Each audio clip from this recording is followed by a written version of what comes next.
आने वाले 3 से 4 महीनों में मोबाइल रिचार्ज और इंटरनेट प्लान 12 से 15% तक महंगे हो सकते हैं। सेंट्रम इंस्टीट्यूशनल रिसर्च की रिपोर्ट के मुताबिक टेलीकॉम सेक्टर में अब जियो, एयरटेल, वोडाफोन आइडिया और सरकारी कंपनी बीएसएनएल ही प्रमुख खिलाड़ी बचे हैं। बाजार के सीमित होने से कंपनियों के लिए टैरिफ बढ़ाने की संभावना मजबूत हुई है।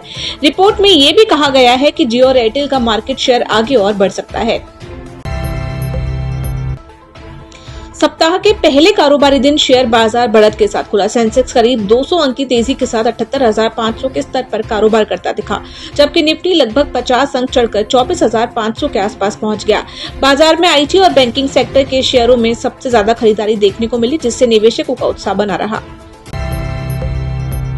दुनिया की दिग्गज टेक कंपनी माइक्रोसॉफ्ट ने करीब 4,800 कर्मचारियों को नौकरी से निकालने का फैसला लिया है। ये कंपनी की कुल वर्कफोर्स का लगभग 2.1% है। कंपनी का कहना है कि आर्टिफिशियल इंटेलिजेंस यानी एआई इंफ्रास्ट्रक्चर पर बढ़ते निवेश और बिजनेस में दक्षता बढ़ाने के लिए कदम उठाया गया है।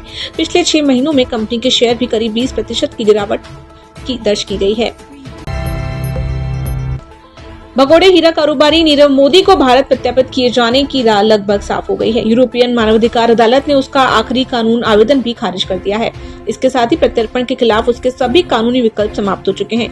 अब यूके सरकार भारतीय अधिकारियों को नीरव मोदी सौंपने की प्रक्रिया आगे बढ़ा रही है और उसे जल्द ही भारत लाया जा सकता है।